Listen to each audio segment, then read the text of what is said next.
Thrillers movie റീക്യാപ്സിന്റെ പുതിയൊരു വീഡിയോയിലേക്ക് എല്ലാവർക്കും സ്വാഗതം. ഇന്ന് ഞാൻ പറയാൻ പോകുന്നത് 2014 റിലീസ് ചെയ്യപ്പെട്ട ഒരു അമേരിക്കൻ സിനിമയായ യങ് വൺസ് എന്ന സയൻസ് ഫിക്ഷൻ ആക്ഷൻ ഫിലിമിന്റെ കഥയാണ്. കഥ പറയുമ്പോൾ സ്പോയിലർ ഉണ്ടായിരിക്കും, so watch out and take care.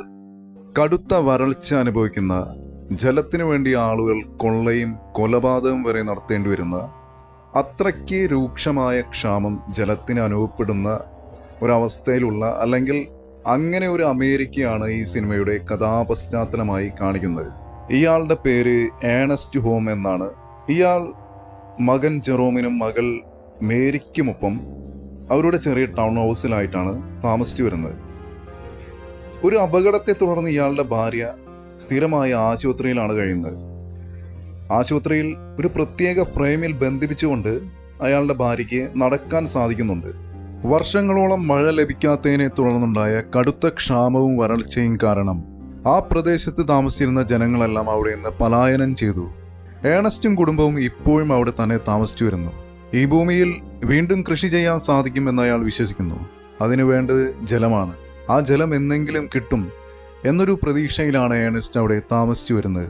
ഈ ഒരു പ്രദേശത്ത് താമസിച്ചുകൊണ്ട് തന്നെ ഇയാൾക്കും ഇയാളുടെ കുടുംബത്തിനും ആവശ്യമായി വേണ്ടിവരുന്ന, അല്ലെങ്കിൽ അത്യാവശ്യമായി വേണ്ടിവരുന്ന കുറച്ച് വെള്ളമൊക്കെ മേടിക്കാൻ ഇയാൾക്ക് സാധിക്കുന്നുണ്ട്. ഗവൺമെന്റിന്റെ പിന്തുണയോടുകൂടി ഒരു കുത്തക പോലെ ജലം കൈവശം വെച്ചിരിക്കുന്ന വാട്ടർമെൻ എന്ന ആളുകൾക്ക് സാധനങ്ങൾ എത്തിച്ചുകൊണ്ടാണ് ഏണസ്റ്റ് ഹോം അയാളുടെ കുടുംബത്തിന് ആവശ്യമായിട്ടുള്ള കുറച്ച് വെള്ളം മേടിക്കുന്നത്. വാട്ടർമെൻസിന് കൊടുക്കാനുള്ള സാധനങ്ങൾ ഏണസ്റ്റ് ഹോം കൊണ്ടുപോയിരുന്നത് ഒരു കഴുതയുടെ പുറത്ത് വെച്ച് കെട്ടിയിട്ടായിരുന്നു. പ്രധാനമായിട്ടും ആൽക്കഹോൾ ആയിരുന്നു വെള്ളത്തിന് പകരമായി ഏണസ്റ്റ് ഹോം വാട്ടർമെൻസിനെ കൈമാറിയിരുന്നത്. അങ്ങനെ ഒരു ദിവസം സാധനങ്ങൾ കൊണ്ടുപോകുന്ന സമയത്ത് ഏണസ്റ്റ് ഹോമിന്റെ കഴുത താഴെ വീഴുകയും കഴുതയുടെ കാലൊടിഞ്ഞു പോവുകയും ചെയ്യുന്നു. അങ്ങനെ മനസ്സില്ലാ മനസ്സോടെ ഏണസ്റ്റ് ഹോം ആ കഴുതയെ കൊല്ലാൻ നിർബന്ധിതനായിത്തീരുന്നു. ഈ ഒരു സംഭവത്തിന് ശേഷം ഏണസ്റ്റ് ഹോം ചെല്ലുന്നത് സാം ലിവർ എന്ന ആളുടെ ഉടമസ്ഥയിലുള്ള യന്ത്രങ്ങളൊക്കെ വിൽക്കുന്ന, റോബോട്ടിക് മെഷീൻസ് ഒക്കെ വിൽക്കുന്ന ഒരു ലേലശാലയിലേക്കാണ്. അവിടെ സാം ലിവർ എന്ന ആൾ യന്ത്രങ്ങൾ ലേലം ചെയ്തുകൊണ്ടിരിക്കുകയാണ്. ഏണസ്റ്റ് ഹോം അവിടെ നിന്ന് സിമുലേറ്റ് ഷാഡോ അഥവാ സിം എന്നറിയപ്പെടുന്ന ഒരു റോബോട്ടിക് കാരിയർ മെഷീൻ മേടിക്കുന്നു. തൻ്റെ ചത്തുപോയ കഴുതയ്ക്ക് പകരമായിട്ടാണ് ഏണസ്റ്റ് ഹോം ഈ ഒരു മെഷീനെ മേടിച്ചിരിക്കുന്നത്. ഇനി മുതൽ വാട്ടർമെൻസിന് കൊടുക്കാനുള്ള സാധനങ്ങൾ കൊണ്ടുപോകുന്നത് ഈ ഒരു മെഷീൻ ഉപയോഗിച്ചിട്ടായിരിക്കും. തിരിച്ചു വരുന്ന വഴിയിൽ ഏണസ്റ്റ് പെട്രോൾ അടിക്കാൻ കയറുന്നു. വാഹനത്തിൽ പെട്രോൾ അടിച്ചതിന് ശേഷം കുറച്ച് പെട്രോൾ ഏണസ്റ്റ് കുടിക്കുന്നു. അതിനുശേഷം ഏണസ്റ്റ് ഹോം ഫ്ലെമിംഗ് അല്ലെങ്കിൽ ഫ്ലെം എന്നറിയപ്പെടുന്ന ഈ ഒരു യുവാവിനെ കണ്ടുമുട്ടുകയാണ്. ഈ യുവാവ് യന്ത്രങ്ങൾ ലേലത്തിന് വിൽക്കുന്ന സാം ലിവറിന്റെ മകനാണ്. ഇവന് ഏണസ്റ്റ് ഹോം മേടിച്ച സിമുലേറ്റ് ഷാഡോ എന്ന ആ ഒരു റോബോട്ടിക് കാരിയർ മെഷീനിൽ ഒരു കണ്ണുണ്ടായിരുന്നു. ഏണസ്റ്റിനെ ഇപ്പോൾ കണ്ടുമുട്ടിയപ്പോൾ അവൻ ആ മെഷീൻ അവന് കൊടുക്കാൻ വേണ്ടി ആവശ്യപ്പെടുന്നു, ചോദിക്കുന്നു. അതിനുവേണ്ടി പല ഓഫറുകളും അവൻ ഏണസ്റ്റിന് വെക്കുന്നു.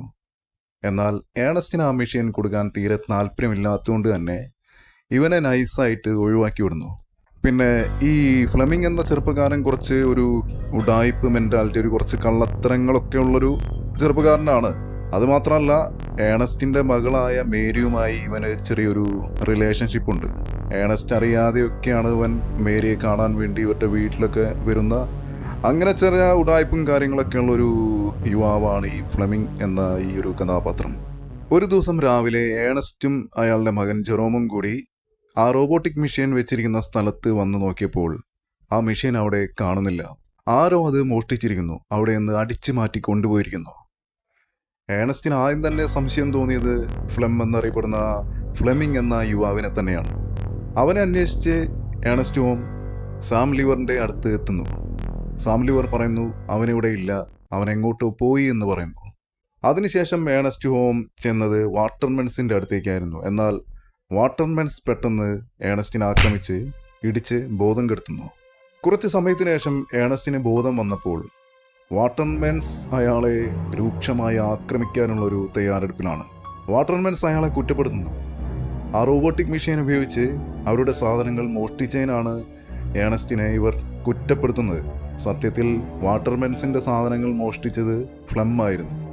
ആ റോബോട്ടിക് മെഷീൻ ഉപയോഗിച്ച് ഫ്ലം മോഷ്ടിച്ച സാധനങ്ങൾ അവിടെ നിന്ന് കടത്തി കൊണ്ടുപോയിരുന്നു. ഈ ഒരു കാരണം കൊണ്ട് വാട്ടർമെൻസിൻ്റെ നേതാവ് ഏണസ്റ്റുമായി ഭയങ്കര കലിപ്പിലായിരിക്കുകയാണ്. ഏണസ്റ്റ് ഒരു വിധത്തിൽ അയാളെ അടിച്ച് തട്ടി മാറ്റുകയും ഗണ്ണ് കൈക്കലാക്കുകയും ചെയ്തുകൊണ്ട് അവിടെ നിന്ന് നൈസായിട്ട് രക്ഷപ്പെട്ടു വരുന്നു.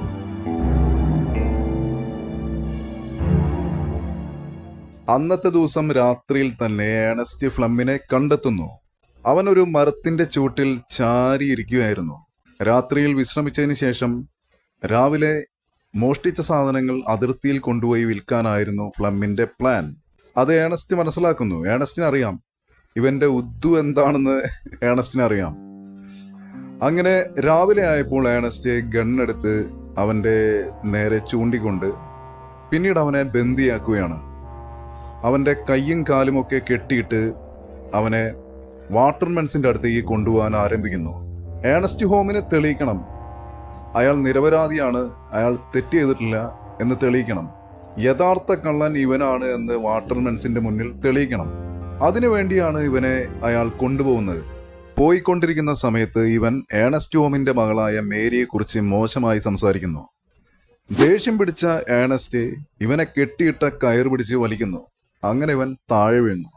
കുറച്ച് സമയത്തിന് ശേഷം ഇവൻ ഏണസ്റ്റിനോട് പറയുന്നു ഇവൻ വളരെയധികം ക്ഷീണിതനാണ്. നിർജ്ജലീകരണം കാരണം ഒരടി പോലും ഇനി അവനെ മുന്നോട്ട് വയ്ക്കാൻ സാധിക്കില്ല. കുടിക്കാനുള്ള ജലം ഇവരുടെ കയ്യിലില്ല. അതിന് പകരമായി ഇവരുടെ കയ്യിലുള്ള ആൽക്കഹോൾ കുടിച്ചുകൊണ്ട് തൽക്കാലത്തേക്കൊരു ദാഹശമനം നടത്താം എന്ന് ഇവൻ ഏണസ്റ്റിനോട് പറയുന്നു. അങ്ങനെ ഏണസ്റ്റ് അത് അംഗീകരിക്കുന്നു. ഇവന്റെ കെട്ടയച്ചു വിടുന്നു. ഇവനെ സ്വതന്ത്രമായി ആൽക്കഹോൾ കഴിക്കാനുള്ള ഒരു സാഹചര്യം ഏണസ്റ്റ് ഉണ്ടാക്കി കൊടുക്കുന്നു. അങ്ങനെ രണ്ടുപേരും താൽക്കാലികമായ ദാഹശമനത്തിന് വേണ്ടി ആൽക്കഹോൾ കഴിക്കാൻ ആരംഭിക്കുന്നു. ആൽക്കഹോളൊക്കെ കുടിച്ചു കഴിഞ്ഞ് വീണ്ടും പോകാൻ നിൽക്കുന്ന സമയത്ത് ആൽക്കഹോളിന്റെ ലഹരിയിൽ ഏണസ്റ്റ് ഹോമിന്റെ കയ്യും കാലും കുഴയുന്നു. ഏണസ്റ്റിന് ഇപ്പോൾ ശരിയായി നിവർന്ന് നിൽക്കാൻ പോലും പറ്റുന്നില്ല. അയാളുടെ കയ്യും കാലും ഒക്കെ കുഴഞ്ഞിരിക്കുകയാണ്. ഈ ഒരു സാഹചര്യം ഇത് ഫ്ലം മനസ്സിലാക്കുന്നു. ഈ ഒരു സാഹചര്യം മുതലെടുത്തുകൊണ്ട് ഏണസ്റ്റിന്റെ നെറ്റിയിലേക്ക് ഫ്ലം ഒരു കല്ലെടുത്ത് ശക്തമായൊരു ഏറ് വെച്ചു കൊടുക്കുന്നു. ആ കിട്ടിയ കല്ലുകൊണ്ടുള്ള ആ ഒരു ഏറിന്റെ ഒരു ആഘാതത്താൽ ഏണസ്റ്റിന്റെ തലയ്ക്ക് കാര്യമായി ക്ഷതമേൽക്കുന്നു. അങ്ങനെ ഏണസ്റ്റ് അവിടെ നിലത്ത് താഴെ വീഴുകയാണ്. താഴെ വീണെടുക്കുന്ന ഏണസ്റ്റിന്റെ വായിലേക്ക് ഫ്ലം ആൽക്കഹോൾ എടുത്ത് കുടിപ്പിക്കുകയാണ്. അയാളുടെ വായിലേക്ക് ആൽക്കഹോൾ ഒഴിച്ചു കൊടുക്കുന്നു. എന്നിട്ട് അവൻ ഏണസ്റ്റിനെ റോബോട്ടിക് മെഷീനിൽ കെട്ടിയിടുന്നു. എന്നിട്ട് അതിന്റെ ഡെസ്റ്റിനേഷൻ വാട്ടർമെൻസിന്റെ അടുത്തേക്കാണ് എന്ന് സെറ്റ് ചെയ്ത് വെക്കുന്നു. അങ്ങനെ ആ റോബോട്ടിക് കാരിയർ മെഷീൻ ഏണസ്റ്റുമായി വാട്ടർമെൻസിന്റെ അടുത്തേക്ക് പോവുകയാണ്. സമയം ഒരുപാട് കഴിഞ്ഞിട്ടും ഏണസ്റ്റിനെ കാണാത്തതിനെ തുടർന്ന് അയാളുടെ മകനായ ജെറോം അയാളെ അന്വേഷിച്ചു വരുന്നു. വാട്ടർമെൻസിന്റെ അടുത്തേക്ക് അവൻ വന്നപ്പോൾ അവരുപയോഗിച്ചിരുന്ന ആ യന്ത്രത്തെ അവൻ കാണുന്നു. ശേഷം വാട്ടർമെൻസിന്റെ നേതാവിനോട് അവന്റെ ഫാദറിനെ കുറിച്ച് അന്വേഷിച്ചപ്പോൾ അയാൾ പറയുന്നു ആ മിഷേനുമായിട്ടുണ്ടായുള്ള ആ ഒരു യന്ത്രവുമായിട്ടുണ്ടായ ഒരു ആക്സിഡന്റിൽപ്പെട്ട് ഏണസ്റ്റ് ഹോം മരണപ്പെട്ട വിവരം അയാൾ അവനെ അറിയിക്കുന്നു. അതിനുശേഷം കാണിക്കുന്നത് ഏണസ്റ്റിന്റെ ശവസംസ്കാര ചടങ്ങാണ്. ഏണസ്റ്റിന്റെ മരണത്തിന് ശേഷം അയാളുടെ മകളായ മേരിയുമായി ഫ്ലം കൂടുതൽ അടുക്കുന്നു. തന്റെ പിതാവിന്റെ മരണത്തിന് കാരണമായി തീർന്ന ഈ ഒരു യന്ത്രത്തിനോട് ജെറോമിന് അതിയായ വെറുപ്പ് തോന്നുന്നു. അവൻ ഒരു ചുറ്റികെടുത്ത് അതിനെ പ്രഹരിക്കുന്നു. ഇത് അവിടെ നിൽക്കുകയായിരുന്ന ഫ്ലെമിംഗ് കാണുന്നു. അതിനുശേഷം ഫ്ലെമിംഗ് ജെറോമിനെ ആശ്വസിപ്പിക്കുന്നു. കൂടാതെ അവന്റെ സഹോദരിയുമായി പ്രണയത്തിലാണെന്നും അവന്റെ സഹോദരി ഗർഭിണിയാണ് എന്ന കാര്യവും ഫ്ലം ജെറോമിനെ അറിയിക്കുന്നു. ഏണസ്റ്റ് ചെയ്തിരുന്ന ജോലി ഇനി മുതൽ താൻ ചെയ്തു കൊള്ളാമെന്നും ഇവരുടെ വറ്റി വരണ്ട് കിടക്കുന്ന ഭൂമിയിൽ കൃഷി ചെയ്യുന്നതിനാവശ്യമായ ജലം ലഭിക്കുന്നതിന് വേണ്ടി വാട്ടർമെൻസിനോട് ചോദിച്ച് ജലം സെറ്റാക്കി തരാമെന്നും ഫ്ലം ജെറോമിനെ അറിയിക്കുന്നു. അതിനുശേഷം ഫ്ലെമിംഗ് വാട്ടർമെൻസിന്റെ നേതാവിനെ കണ്ട് സംസാരിക്കുന്നു. ഇവരുടെ ഭൂമിയിൽ കൃഷി ചെയ്യുന്നതിനാവശ്യമായ ജലസേചന മാർഗം ലഭ്യമാക്കി തരണമെന്ന് ആവശ്യപ്പെടുന്നു. അതാദ്യം കേട്ടപ്പോൾ വാട്ടർമെൻസിന്റെ നേതാവ് അത് നിരസിക്കുന്നു, തരാൻ പറ്റില്ല എന്ന് പറയുന്നു. ഈ ഒരു സമയത്ത് ഫ്ലെമിംഗ് അവന്റെ കപട ബുദ്ധി പ്രയോഗിക്കുന്നു. ഏണസ്റ്റിന്റെ മരണത്തിന് ഉത്തരവാദി ഈ വാട്ടർമെൻസിന്റെ നേതാവാണ് എന്ന രീതിയിൽ അവൻ സംസാരിക്കുന്നു. കൂടാതെ ഏണസ്റ്റിന്റെ ശരീരത്തിൽ നിന്ന് ലഭിച്ച കത്തി, ആ കത്തി വാട്ടർമെൻസിന്റെ നേതാവിന്റെ കത്തിയാണ്. അത് ഫ്ലം മനസ്സിലാക്കിയിരുന്നു. ആ കത്തി എടുത്ത് കാട്ടിക്കൊടുക്കുന്നു. എന്നിട്ട് ഏണസ്റ്റിന്റെ മരണത്തിന്റെ ഉത്തരവാദി ഇയാളാണ് എന്ന രീതിയിൽ സംസാരിക്കുന്നു. അങ്ങനെ വാട്ടർമെൻസിന്റെ നേതാവിന് തോന്നുന്നു ഇവനൊരു പ്രശ്നക്കാരനാണ്, ഇവനൊരു വലയാണ് എന്ന് മനസ്സിലാക്കുന്നു. ഇവനെ പിണക്കി വിട്ടാൽ പണി കിട്ടാൻ സാധ്യതയുണ്ട് എന്ന് അയാൾ മനസ്സിലാക്കിക്കൊണ്ട് അങ്ങനെ ജലസേചന മാർഗം ലഭ്യമാക്കി തരാമെന്ന് അയാൾ സമ്മതിക്കുന്നു. അടുത്ത ദിവസം തന്നെ ഇവരുടെ ഭൂമിയിൽ കൃഷി ചെയ്യുന്നതിനാവശ്യമായ ജലസേചനം ഓപ്പൺ ആവുന്നു. അങ്ങനെ ഫ്ലെമിംഗ് ഇവരുടെ ഭൂമിയിൽ കൃഷി ഇറക്കുന്നു. ആ കൃഷി വിജയകരമായി തീർന്നു. ശേഷം ജെറോമിന്റെ സഹോദരിയായ മേരിയെ ഫ്ലെമിംഗ് കല്യാണം കഴിക്കുന്നു. കല്യാണം കഴിഞ്ഞതിന് ശേഷം ഫ്ലെമിംഗ് ഇവരുടെ വീട്ടിൽ താമസമാക്കുന്നു. അങ്ങനെ ഒരു ദിവസം ഫ്ലെമിങ്ങിനെ കാണാനായി 2 ബാങ്ക് ഉദ്യോഗസ്ഥരും അവന്റെ പിതാവായ സാം ലിവറും വരുന്നു. അവർ വന്നിരിക്കുന്നത് കുറച്ച് സീരിയസ് ആയിട്ടുള്ളൊരു കാര്യം പറയാൻ വേണ്ടിയിട്ടാണ്. മരണപ്പെട്ട ഏണസ്റ്റ് ഹോം ബാങ്കിൽ നിന്ന് കുറച്ച് പണം വായ്പയായി മേടിച്ചിരുന്നു. വായ്പ മേടിക്കുന്നതിന് വേണ്ടി അയാൾ ഈട് വെച്ചിരിക്കുന്നത് ഇവരിപ്പോൾ താമസിക്കുന്ന സ്ഥലത്തിന്റെ ആധാരമാണ്. ഏണസ്റ്റ് ഹോം അയാൾ വായ്പ എടുത്തിരിക്കുന്ന പണം ബാങ്കിലേക്ക് തിരിച്ചടച്ചിട്ടില്ല. ഇപ്പോൾ ഫ്ലെമിംഗ് ആ പണം തിരിച്ചടച്ചിട്ടില്ലെങ്കിൽ ഇവർ താമസിക്കുന്ന ഈ സ്ഥലം ബാങ്കിന്റെ അധീനതയിലായിത്തീരും. ഈ ഒരു കാര്യം ഫ്ലെമിങ്ങിനെ അറിയിക്കാൻ വേണ്ടിയിട്ടാണ് ഇവർ വന്നിരിക്കുന്നത്. ഫ്ലെമിങ്ങിന്റെ കയ്യിലാണെങ്കിൽ അത്രയ്ക്ക് തുക, ഏണസ്റ്റ് ഹോം കടം മേടിച്ചിരിക്കുന്ന തുക തിരിച്ചടയ്ക്കാനുള്ള തുകയൊന്നും ഫ്ലെമിങ്ങിന്റെ കയ്യിലില്ല. അങ്ങനെ ഫ്ലെമിംഗ് ഇവരുടെ കയ്യിലുള്ള ആ ഒരു റോബോട്ടിക് മെഷീനെ വിൽക്കാൻ തീരുമാനിക്കുന്നു. അന്നത്തെ ദിവസം രാത്രിയിൽ ഫ്ലെമിംഗ് അവന്റെ സുഹൃത്തായ റോബി എന്ന യുവാവിനെ കാണാനായി ചെല്ലുന്നു. റോബിക്കൊരു ചെറിയ കുട്ടിയുണ്ട്. ആ കുട്ടിയെ വിൽക്കാനുള്ള ഒരു ഉദ്ദേശം അവനുണ്ടായിരുന്നു. ഇത് ഫ്ലെമിങ്ങിന് അറിയാം. ഫ്ലെമിംഗ് അത് കണക്കാക്കിയിട്ട് തന്നെയാണ് റോബിയുടെ അടുത്തേക്ക് വന്നിരിക്കുന്നത്. ചതിയനായ ഫ്ലെമിംഗ് റോബിയോട് പറയുന്നു, കുട്ടികളെ മേടിക്കുന്ന ഒരു സംഘവുമായി, ഒരു പാർട്ടിയുമായി അവന് കോണ്ടാക്റ്റ് ഉണ്ട്. നിന്റെ കുട്ടിയെ കൊണ്ടുപോയി അവർക്ക് കാട്ടിക്കൊടുത്ത് അവരുമായി സംസാരിച്ചു നോക്കാം. ഈ കുട്ടിക്ക് എത്ര കാശ് കിട്ടുമെന്ന് നമുക്കറിയാൻ സാധിക്കും എന്ന് പറയുന്നു. അങ്ങനെ റോബി അത് സമ്മതിക്കുന്നു. അതിനുശേഷം ഇവരുടെ കയ്യിലുള്ള യന്ത്രത്തെയും റോബിയുടെ കുട്ടിയെയും മറ്റൊരു പാർട്ടിക്ക് വിൽക്കാനുള്ളൊരു ഡീലിന് പോവുകയാണ് ഫ്ലെമിംഗ്. കുട്ടിയെ മേടിക്കാനുള്ള ഡീൽ ഫ്ലെമിംഗ് അവരുമായി രഹസ്യമായി ചെയ്തു കഴിഞ്ഞിരുന്നു. അവർ ഫ്ലെമിങ്ങിന് കാശ് കൊടുക്കുന്നു. ഫ്ലെമിംഗ് അത് മേടിക്കുന്നു. റോബി ഇത് കണ്ട് അസ്വസ്ഥനാവുന്നു. കാരണം റോബിക്ക് അറിയില്ല ഇങ്ങനെ ഒരു ചതിവൻ ചെയ്യുമെന്ന്. ഡീലിന് വന്നവർ കുട്ടിയെ എടുത്തു കൊണ്ടുപോകാൻ നിൽക്കുന്നു. റോബി അതിനെ എതിർക്കുന്നു. അങ്ങനെ അതിനെ തുടർന്നുണ്ടായ സംഘർഷത്തിനിടയിൽ റോബിയെ അവർ വെടിവെക്കുന്നു. ഗണ്ണെടുത്ത് ഷൂട്ട് ചെയ്യുന്നു. ശേഷം ഫ്ലെമിങ്ങിനെതിരെയും അവർ ഷൂട്ട് ചെയ്യുന്നു. അങ്ങനെ ഒരു ഷൂട്ട് ഔട്ട് അവിടെ നടക്കുന്നു. ഫ്ലെമിംഗ് ഒരു വിധത്തിൽ അവിടെ നിന്ന് രക്ഷപ്പെട്ട് ഓടിപ്പോവുകയാണ്. ഈ നടന്നൊരു ഷൂട്ട് ഔട്ടിൽ പെട്ട് ഇവരുടെ ഇവരുടെ റോബോട്ടിക് മെഷീനായ സിമുലേറ്റ് ഷാഡോയ്ക്ക് ആ ഷൂട്ട് ഔട്ടിൽ പെട്ട് ചില ഡാമേജസ് സംഭവിക്കുന്നു. ഈ റോബോട്ടിക് മെഷീൻ ഒരു പ്രത്യേകതയുണ്ട്. എന്തെങ്കിലുമൊക്കെ ഒരു കാര്യമായൊരു ഡാമേജ് അതിനെ സംഭവിക്കുകയാണെങ്കിൽ ഇതിൻ്റെ ഡെസ്റ്റിനേഷൻ ഡിഫോൾട്ട് ആയുള്ളൊരു മോഡിലേക്ക് പോകും. ഡിഫോൾട്ട് മോഡ് എന്ന് പറയുന്നത് ഇതിൻ്റെ ഒരു മാനുഫാക്ചറർ, ഇത് ആരാണോ നിർമ്മിച്ചിരിക്കുന്നത് അയാളുടെ അടുത്തേക്ക് ഓട്ടോമാറ്റിക് പോകാനുള്ളൊരു ആ ഒരു സെറ്റിങ്സിലേക്ക് ഓട്ടോമാറ്റിക് മാറുകയാണ് ചെയ്യുക. അത് ഇപ്പോൾ ഇവിടെ സംഭവിക്കുന്നു. അങ്ങനെ ഇതിൻ്റെ നിർമ്മാതാവായ, ഇതിൻ്റെ മാനുഫാക്ചറായ കാൽവിൻ ഹ്യൂമാൻ എന്ന ആളുടെ അടുത്തേക്ക് പോവുകയാണ് ഈ മെഷീൻ. അയാൾ താമസിക്കുന്നത് അതിർത്തിക്ക് അപ്പുറമുള്ളൊരു നഗരത്തിലാണ്. സിമുലേറ്റ് ഷാഡോ എന്ന ഈ മെഷീൻ ഒരു വിധത്തിൽ അതിർത്തി കടന്ന് ഇയാളുടെ അടുത്ത് എത്തിച്ചേരുകയാണ്. ആ മെഷീനിൽ ഫിറ്റ് ചെയ്തിട്ടുണ്ടായിരുന്ന ഏണസ്റ്റ് ഹോമിന്റെ അഡ്രസ്സിലേക്ക് കാൽവിൻ ഹ്യൂമാൻ കോണ്ടാക്ട് ചെയ്ത് നോക്കുന്നു. അങ്ങനെ അയാൾ റോബിയുമായി സംസാരിക്കുന്നു. ഇങ്ങനൊരു മെഷീൻ ഇവിടെ കിട്ടിയിട്ടുണ്ട് എന്ന വിവരം അവനെ അറിയിക്കുന്നു. ഫ്ലെമിങ്ങും മേരിയും ഇപ്പോൾ വളരെ സന്തോഷത്തിലാണ്. കാരണം അവർക്കിനി ഈ സ്ഥലം വിട്ടു പോകേണ്ട ആവശ്യമില്ല.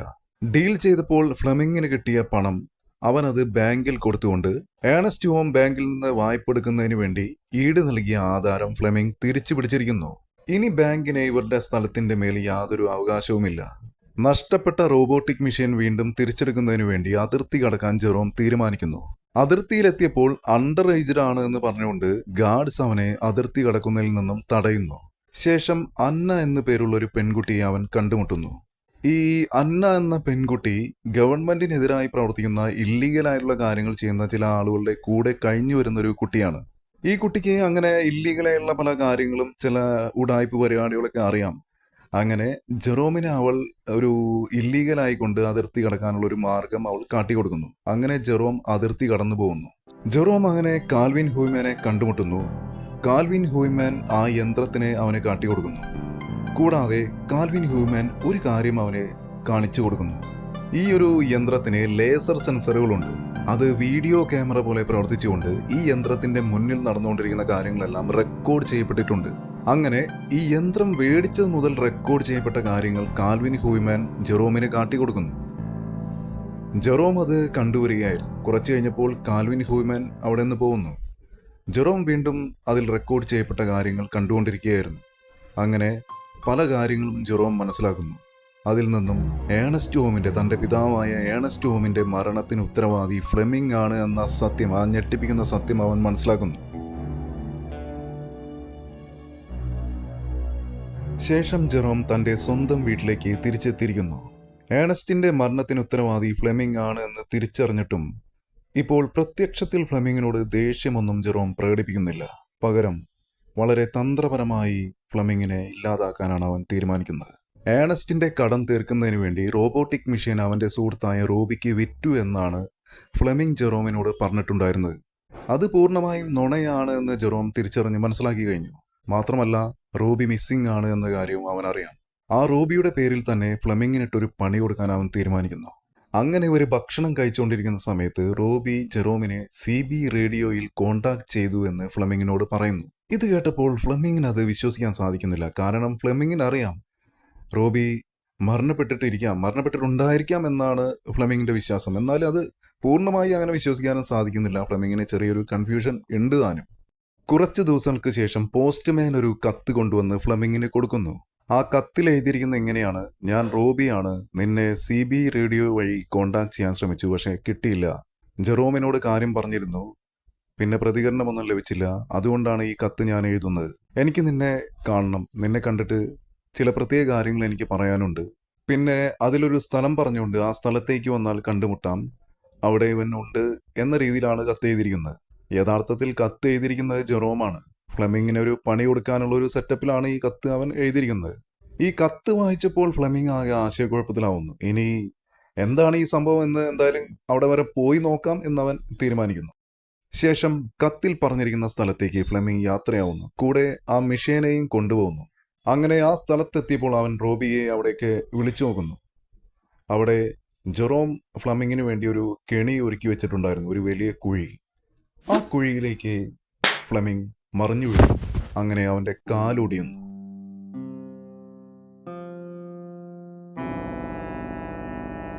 കുഴിയിൽ വീണ് കാലൊടിഞ്ഞ ഫ്ലെമിങ് വേദന കൊണ്ട് നിലവിളിക്കുന്നു.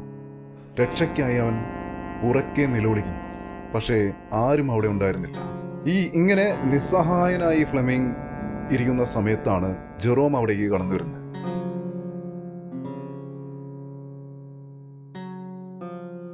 ജെറോമിനെ കണ്ടപ്പോൾ ഫ്ലെമിങ് ആശ്വാസത്തോടുകൂടി അവനെ അതിൽ നിന്ന് രക്ഷപ്പെടുത്താനായി ആവശ്യപ്പെടുന്നു. ജെറോം ഒന്നും മിണ്ടുന്നില്ല. ജെറോം ഒരു കല്ല് കയ്യിലെടുത്തുകൊണ്ട് ഫ്ലെമിങ്ങിനെ കാണിക്കുന്നു. ഇത് കണ്ടപ്പോൾ ഫ്ലെമിങ്ങിന് മനസ്സിലാവുന്നു, ഏണസ്റ്റിന്റെ മരണത്തെക്കുറിച്ച് കാര്യങ്ങൾ ഇവൻ മനസ്സിലാക്കിയിട്ടുണ്ട് എന്ന തിരിച്ചറിവ് ഇവനുണ്ടാവുന്നു. അങ്ങനെ ഇവന്റെ ഈ ജെറോമിന്റെ ഒരു ദയയ്ക്ക് വേണ്ടി പല കാര്യങ്ങളും പറഞ്ഞു നോക്കുന്നു. അറിയാതെ പറ്റിയതാണ്, അബദ്ധത്തിൽ പറ്റിയതാണ്, അങ്ങനെ പല കാര്യങ്ങളും പറഞ്ഞു നോക്കുന്നു. പക്ഷേ ജെറോമിനറിയാം ഇവൻ എത്ര വലിയ ചതിയനും ക്രൂരനുമാണ് എന്ന് ജെറോം മനസ്സിലാക്കി കഴിഞ്ഞിരിക്കുന്നു. അങ്ങനെ കൊണ്ടുവന്നിരിക്കുന്ന ഗണ്ണെടുത്ത് ജെറോം ഫ്ലെമിങ്ങിനെ ഷൂട്ട് ചെയ്ത് കൊല്ലുന്നു. ജെറോം അവന്റെ വീട്ടിലേക്ക് തിരിച്ചു വരുന്നു. ഫ്ലെമിങ്ങിനെ കാണാത്തതിനെ തുടർന്ന് മേരി ജെറോമിനോട് ഫ്ലെമിങ്ങിനെ കുറിച്ച് അന്വേഷിച്ചു നോക്കുന്നു. ജെറോം പറയുന്നു അവനൊന്നും അറിയില്ല എന്ന് പറയുന്നു. ഏണസ്റ്റിനും ഫ്ലെമിങ്ങിനും സംഭവിച്ച കാര്യങ്ങൾ രഹസ്യമാക്കി വെക്കാനാണ് അവൻ ആഗ്രഹിക്കുന്നത്. ആ കാര്യങ്ങൾ അവൻ മേരിയോട് പറയാൻ താല്പര്യപ്പെടുന്നില്ല. ആശുപത്രിയിൽ കഴിയുന്ന ഇവരുടെ അമ്മയെ വീട്ടിലേക്ക് കൊണ്ടുവരാൻ മേരി ജെറോമിനോട് പറയുന്നു.